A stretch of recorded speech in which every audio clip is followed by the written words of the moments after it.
거룩하신 하나님의 이름을 찬양합니다.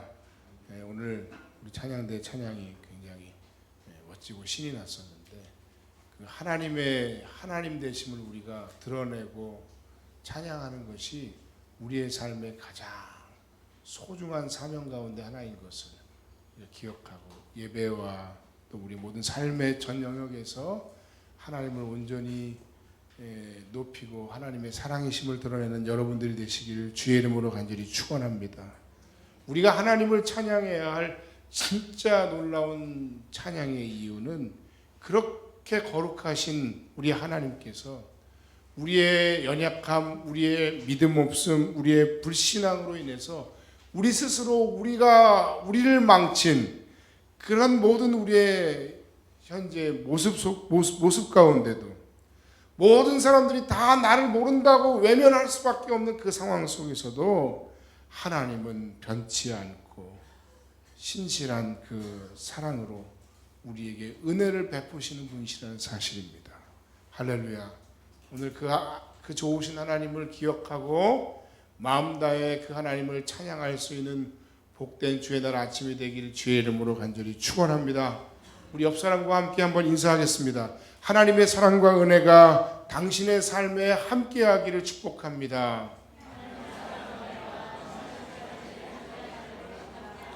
일부에도 두 번 했거든요. 한 번 더 하겠습니다. 하나님의 사랑과 은혜가 당신의 삶에 함께하기를 축복합니다.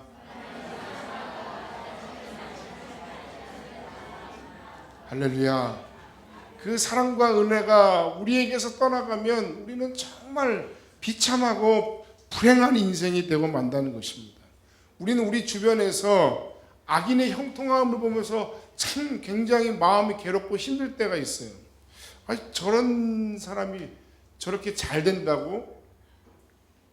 저렇게 나쁜 짓을 하는데도 하나님이 저들의 형통함을 그냥 내버려 두신다고? 이해가 가지 않아.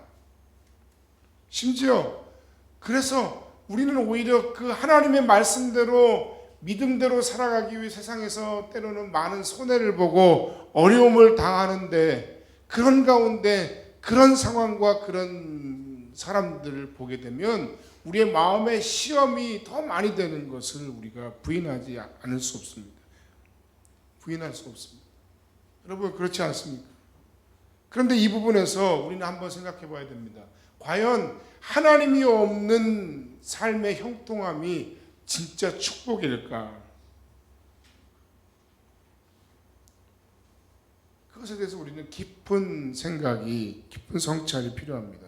결론을 말씀드리자면 하나님 없는 삶의 부와 명예를 얻는 그 형통함이란 진정한 복이다라고 말할 수 없습니다. 왜냐하면 준비되지 않은 자에게 있어서의 복이란 결국 자기 스스로를 함정에 빠뜨리는 올무가 될 가능성이 많기 때문입니다. 자기의 인생과 더불어 자신의 주변에 있는 사람들, 자신의 가족들, 자녀들까지도 다 병들게 할 가능성이 높습니다.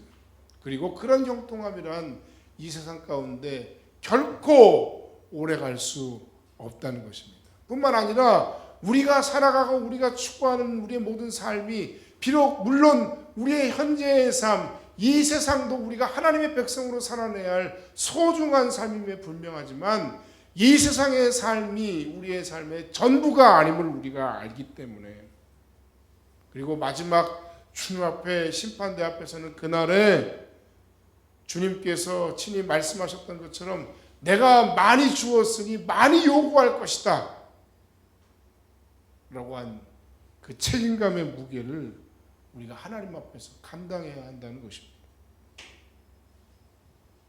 그래서 이 문제에 대해서 로마서 1장에서 바울사도는 뭐라고 얘기했냐면 하나님의 가장 강력한 심판과 저주는 무엇인가 하면 바로 우리가 갈망하는 대로 욕망대로 그냥 이끌려 살도록 내버려 두시는 것이다. 뭐 잘못하는데도 혼도 내지 않아요. 그냥 내버려 두신다는 거예요. 그럼에도 불구하고 자기를 성찰하지 못하고 살아가는 그 인생 자체가 하나님의 저주와 심판이라는 말씀을 하고 있는 겁니다. 여러분 오늘 우리가 함께 읽은 이 본문 속에서 이 삼손의 삶을 통해 이런 주제 의식에 한번 말씀을 맞춰서 나눠보기를 원합니다. 삼손의 아킬레스건이 있습니다. 원래 아킬레스건이라는 건 아킬레우스의 이야기에서 유래된 이야기죠. 미르미돈족의 왕인 펠레우스와 바다의 님프 즉 요정인 테스티스의 아들로 이 아킬레우스가 태어났는데, 전설에 의하면 그 어머니 요정인 그 테티스가 스틱스라고 하는 강물에 그 아들을 일부러 집어넣었다 뺀다는 겁니다. 불사신으로 만들기 위해서. 그런데 하필이면 그 아들을 그 강에 집어넣기 위해서 짚었던 그 아킬레우스의 발 뒤꿈치 부분만은 온전히 잠길 수가 없어서 그것이 유일한 아킬레우스의, 불사하신 아킬레우스의 유일한 약점이었고, 결국 트로이 전쟁에서 그 아킬레우스가 아킬레스건의 발뒤꿈치에 화살을 맞고 쓰러지는 그런 이야기들을 우리가 이미 들어서 알고 있는 얘기입니다. 아킬레우스의 유일한 약점, 불리는 아킬레스건. 자, 그런데 삼손에게 있어서 유일한 약점은 사실 아니고 치명적인 약점이 있었는데, 그 치명적인 약점이 무엇인가 하면 바로 여자였다는 것이죠. 지난주에 우리가 살펴본 것처럼 삼손은 첫 번째 결혼했던 여자 때문에 큰 어려움을 당했습니다. 그러나 그는 자신의 실패에서 교훈을 얻지 못하고 이번에는 또 가사라고 하는 블레셋의 도시까지 쫓아가서 그곳에 창녀와 눈이 맞습니다. 자신의 삶을 스스로 또다시 위험에 빠뜨렸습니다. 이 가사라고 하는 것은 이스라엘과 블레셋의 경계로 치자면 이스라엘에서 가장 먼 블레셋의 도시입니다. 그러니까 얼마나 위험한 일이에요.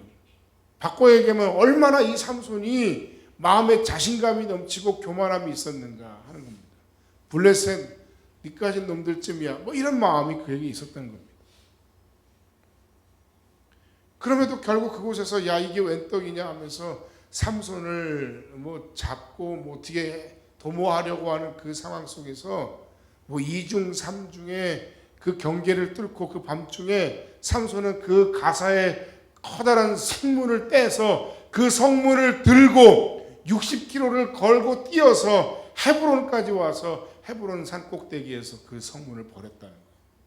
그게 얼마나 철부지 같은 인생입니까? 힘은 넘치는데 머리는 좋지 않았던 그런 안타까운 인물의 대명사가 돼버렸어요. 그렇게 철부지업 같은 두 번째 사랑도 그렇게 가고, 이번에 새롭게 만난 여인이 있었는데 그 여인의 이름이 바로 우리가 너무 잘 아는, 그 이름도 유명한 드릴라입니다. 이번에도 역시 블레셋 여자입니다. 이 삼손과 여자들의 관계를 가만히 보면 그냥 서로 뜨거운 사랑을 한 것도 아니에요. 일방적인 사랑이에요. 결혼했던 그 첫 번째 여자와의 상황과 거의 비슷한 양상을 보입니다. 여자는 삼손을 사랑하지 않아요. 도대체 이 삼손은 왜 이러는 걸까요? 오히려 자신을 거부하는 여자에게 더 끌리는 걸까요? 아니면 어머니와의 관계 속에서 채워지지 않는 어떤 애정결핍이 이 삼손에게 있었던 것일까요? 아니면 아버지에게 인정받지 못했던 그 자존감의 낮음으로 인해서 뭔가 욕구불만이 그렇게 나타나는 걸까요? 그것도 아니라면 혹시 많은 사람들에게 혹은 부모로부터 너는 나실이냐, 너는 나실이로서 블레셋 가운데서 이스라엘 백성들을 구원해야 돼 라고 하는 그러한 마음의 부담감과 그런 스트레스 또는 그런 반항심, 왜 하필 나야 하는 그런 마음의 짐이 삼손으로 하여금 오히려 그렇게 삐뚤어질 때다 엇나가게 했던 것일까요? 어쨌든 삼손은 마지막까지도 이 여인으로 인해서 큰 어려움을 겪고 결국은 오늘 우리가 함께 읽었던 것처럼 죽음에까지 이르게 되는 그런 과정의 모습을 보게 됩니다. 소래골짜기에 드릴라를 사랑했고 삼손은 그녀를 사랑했지만 드릴라는 그녀를 사랑한 것이 아니기 때문에 첫 번째 결혼이야 너희 가정을 가만히 두지 않겠어 하는 위협으로 그랬다고 치지만 이번에는 아예 돈에 넘어가죠. 이 드릴라는. 그 삼손의 힘의 원천이 도대체 뭐냐? 그걸 우리한테 알려줘라. 그것만 우리가 제거해서 삼손을 잡을 수만 있다면 너한테 큰 건 하나를 해주겠다. 이런 식으로 얘기를 합니다. 그 과정에서 삼손은 이 위험을 벗어날 수 있는 충분한 기회가 여러 번의 기회가 주어졌더랬습니다. 첫 번째도 두 번째도 세 번째도 계속해서 너의 힘의 원천이 뭐냐 하고 그 방법대로 실제로 행하고 옆방에서 숨어있던 블레셋의 심수행 장정들이 대기하고 있는 이런 상황이 한 번도 아니고 두 번도 아니고 세 번이나 지나갔다면 이 여자는 정말 나쁜 여자구나. 내가 여기 있을 자리가 아니구나. 나는 그렇지. 나는 하나님께서 택하신 나실인이지. 이런 식으로 생각하고 그 자리를 모면했음에도 불구하고 결국 네 번째에 가서 자신의 힘의 원천, 힘의 비밀을 알리고야 말았습니다. 이번엔 진짜구나라고 직감한 드릴라는 이번에 한 번만 오면 확실할 것 같습니다. 이번에 다시 한 번만 와주세요. 그렇게 해서 결국 삼손을 잡는데 성공하죠. 삼손이 밝힌 자신의 힘의 원천은 자신은 모태에서부터 나실인으로 바쳐진 사람이기에 한 번도 머리를 자른 적이 없으며 만일 이 머리가 잘리면 머리카락이 잘리면 나는 힘을 쓰지 못하게 될 것이다 라고 한 그 비밀을 밝힌 거죠. 그리고는 깊이 잠든 사이에 결국 그의 머리는 잘리우고 결박되어 양눈이 뽑히는 비참한 신세가 되고 말았습니다. 여기서 우리가 한 가지를 더 생각할 게 있어요. 과연 여기 이렇게 나타나고 보이는 삼손의 아킬레스건, 삼손에게 아킬레스건은 그렇지 여자였어, 여인이었어 라고 이렇게 얘기하는 것. 그러나 과연 이 삼손에 밝혀진 아킬레스건이 삼손의 모든 약점의 전부였을까? 그것을 생각했을 때 저는 그것이 아니라고 생각합니다. 나실인의 비밀을 말하고 결박이 된 채 눈이 뽑혔을 때 그가 힘을 쓰지 못했던 이유는 그가 머리를 잘렸기 때문이 아닙니다. 오늘 본문 말씀 가운데 잘 드러나죠. 그가 머리카락이 잘리고 블레셋 사람들이 나를 잡으러 왔다는 이야기를 듣고 떨쳐 일어나서 그전처럼 힘을 써보려 했는데 힘을 쓰지 못했다. 근데 그 이유가 뭐냐면 여호와 하나님께서 그에게 떠나가셨던 것을 그가 알지 못했기 때문이다 라고 오늘 본문에 기록하고 있습니다. 사실 그 삼손의 힘의 원천은 머리카락이 아니었던 거예요. 하나님이셨던 거예요. 하나님의 함께 하심 때문이었습니다. 그런데 그가 자신의 나실인의 서약과 비밀을 여인에게 말하고 저버릴 때 여호와 하나님께서는 그를 떠나셨어요. 머리는 하나님의 함께 하심, 하나님의 임재의 상징이었을 뿐 그 머리가 잘렸기 때문에 힘이 사라진 것이 아니었다는 거예요. 진짜 힘이 사라진 진짜 이유는 하나님과 지켜야 할 그 약속을 그가 저버리고 드릴라에게 비밀을 말하는 순간부터였습니다. 그리고 하나님의 영이 그에게서 떠나가시고 그는 힘을 잃었어요. 겉으로 보이는 것으로 치면 삼손의 가장 치명적이고도 유일한 약점은 여인인 것처럼 보입니다. 그러나 그 이면에 진짜 삼손의 진정한 아킬레스건은 여인이 아니라 바로 하나님 앞에서의 불신앙이었다는 거예요. 우리는 오늘 아침에 이 부분을 놓치지 말아야 됩니다.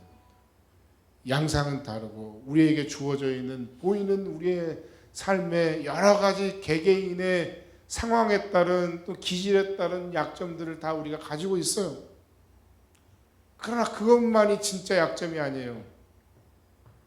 아니, 그것을 커버하고도 남음이 있을 만한 하나님의 은혜로 우리가 오늘 여기까지 왔어요. 진짜 약점은 하나님에 대한 불신앙이에요. 그는 하나님을 믿지 못했어요. 그는 하나님께서 그에게 베푸신 은혜를 기억하지 못했어요. 그는 하나님께서 자신에게 주신 사명을 지켜내지 못했어요. 그것의 소중함을 인정하지 않았어요. 하나님을 하찮게 여겼어요. 결정적인 순간에 그는 하나님을 패싱하고야 말았어요.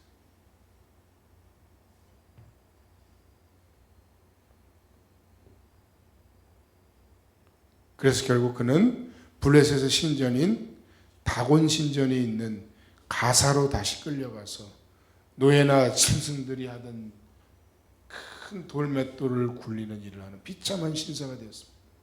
눈도 뽑혀서 자기가 원하는 곳으로 자기 마음대로 갈 수도 없는 신세가 되고 말았습니다.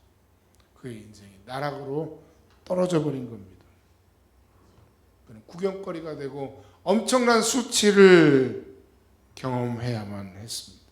여러분, 이제까지 사사기에 기록된 그 어떤 사사도 이렇게 적에게 잡히거나 모욕을 당한 사사는 단 한 명의 사사도 없었어요. 지난주에 살펴보고 말씀드렸지만 정말 결과적으로 이 삼손은 가장 힘센 자였으나 그러나 가장 비참한 최후를 맞이해야 했던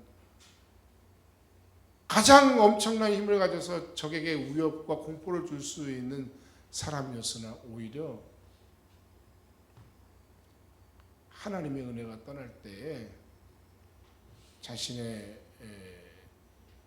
인생에서 겪지 말아야 할 일을 겪을 수밖에 없었던 그런 불행한 사사가 되고 말았다는 것입니다.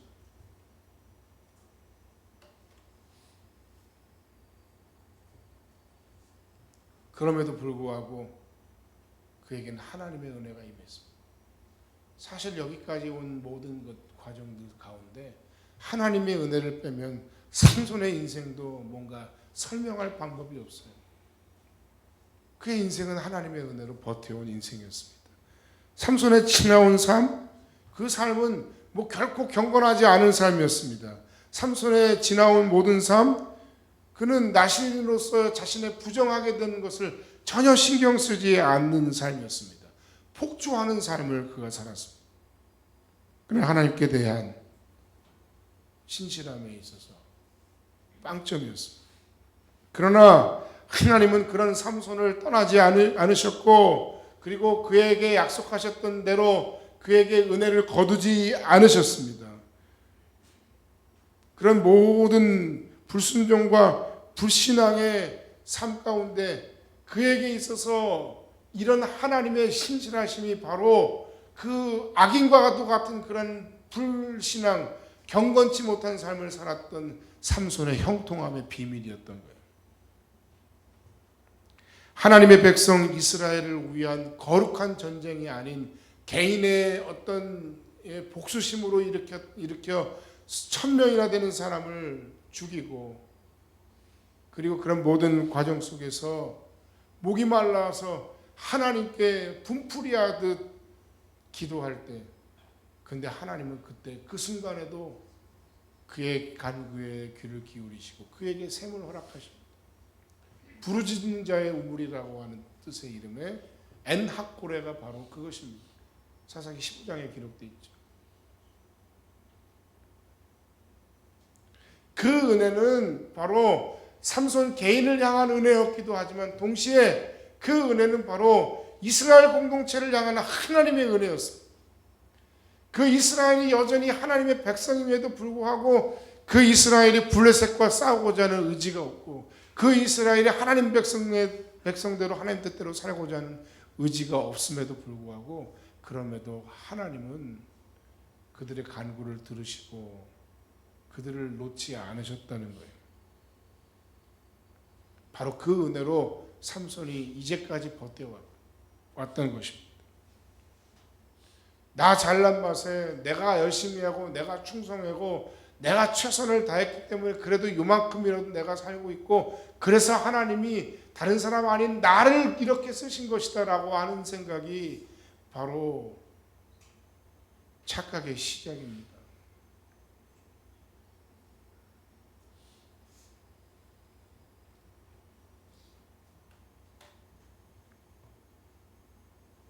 다곤신전에서 축제가 열렸습니다.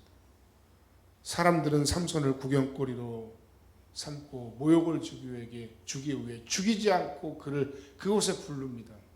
축제가 열렸습니다. 그 신을 다곤신을 높이기 위해서 그들이 축제를 벌였습니다. 오늘 우리가 읽은 본문의 내용 그대로입니다. 철천지 원수 같은 삼손, 자신들의 땅을 망쳐버리고 자신들의 백성을 상하게 하고 죽였던 그 삼손을 잡을 수 있도록 도와주신 이가 바로 다곤이다. 다곤에게 영광을 돌리자.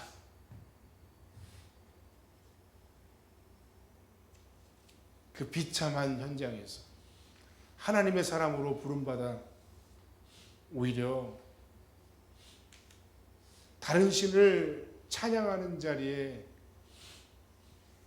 전리품으로 잡혀와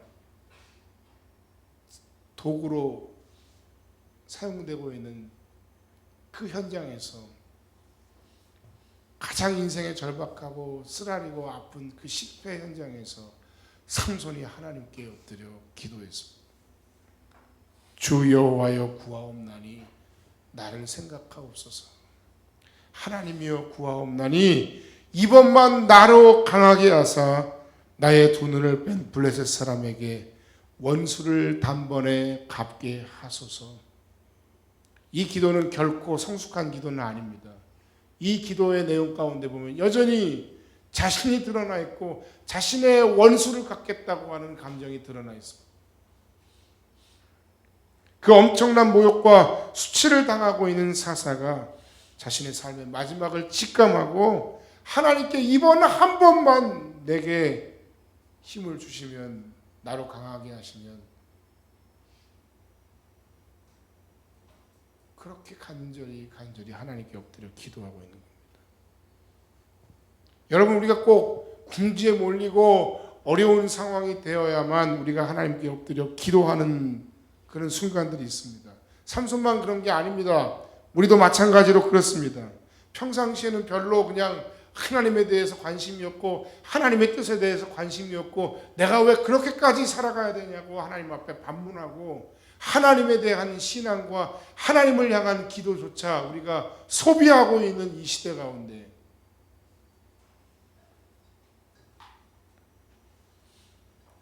우리도 결정적인 순간이 오면 하나님께 매달리게 되더라고요. 그건 다른 사람의 얘기 아니라 우리 모두의 이야기입니다. 우리의 기도는 인생의 막다른 골목에 다다라야 정말 간절해져요. 우리는 내 힘으로 해결할 수 없는 그 결정적인 고난의 순간, 동서남북 위 아래 모든 것이 다 막히는 그 결정적인 해결할 수 없는 고난 앞에서 드디어 그때서야 비로소 하나님이 보여요. 나의 생의 모든 희망이 사라지고 오직 하나님의 기적 외에 다른 소망이 없게 될 때 그제서 우리는 기도의 자리로 찾아 나아가게 됩니다. 그런데 참 놀라운 것은 바로 그와 같은 얄팍한 우리의 모습에도 불구하고 하나님께서는 여전히 우리를 불쌍히 여기신다는 사실입니다. 하나님 아버지께서 그런 우리를 속아주고 계십니다. 속으시는 게 아니라 속아주시는 거예요. 하나님은 오늘 이 성숙하지 못했던 그러나 가장 절박한 생의 막다른 골목에서 하나님께 엎드려 기도했던 이 삼손의 기도에 응답하셨습니다. 성경은 그가 살았을 때보다 죽인 자보다 죽으며 죽인 자가 더 많았다라고 이야기를 합니다. 어떤 학자는 2,000명, 어떤 학자는 3,000명이 그 순간에 함께 죽었다라고 이야기합니다. 블레셋의 모든 중요한 사람들, 방백들이 함께 죽었다고 기록하고 있습니다. 그렇게라도 삼손은 사사로서 그의 마지막을 조금 덜 불명예스럽게 마감할 수 있었다는 겁니다. 여러분, 오늘 이 함께 나눈 이 말씀, 이 삼손의 이야기를 통한 말씀의 교훈은 무엇일까요? 모든 것이 다 완벽한 사람이 있겠습니까? 아니, 사실은 약점은 아킬레스건은 그거 한 가지야라고 이야기하기에는 우리 모두 다 너무 약점이 많은 사람들입니다. 약점이 정말 한 가지입니까? 아닐 겁니다. 우리 모두가 다 하나님 앞에서 큰 연약함을 고백하고 그런 하나님 앞에 우리가 다시 한번 우리의 실패를 인정하고 아버지께 더 가까이 나아올 수 있는 그런 복된 주일 아침이 되기를 주의 이름으로 간절히 축원합니다. 인생의 막다른 골목에서 이것도 저것도 옴짝달싹 할 수 없는, 아무것도 할 수 없는 그런 우리의 모든 삶의 연약함 속에, 그럼에도 불구하고 우리의 그 아픈 기도, 우리의 실패한 상황 속에 우리를 도우시고 우리를 불쌍히 여기시고 우리에게 은혜를 베푸신 그 하나님께 오늘 아침에 더 한 발자국 더 가까이 나아갈 수 있는 여러분들이 되시길 주의 이름으로 간절히 축원합니다. 뿐만 아니라 진정한 삼손의 약점이 여인이 아니라 인생의 가장 결정적인 순간에 하나님을 패싱해버리는 그 하나님에 대한 불신앙이었다는 사실을 오늘 다시 한번 기억하고, 나의 현재의 삶이 어떠하든지 우리의 삶이 인생의 막다른 골목에 있든지 더 하나님께 나아가고 하나님을 의지하고 그 하나님의 뜻을 구하고 그 하나님의 말씀에 순종하며 승리하는 우리 모든 성음교회 가족들이 다 되시기를 주님의 이름으로 간절히 축원합니다. 함께 기도하겠습니다.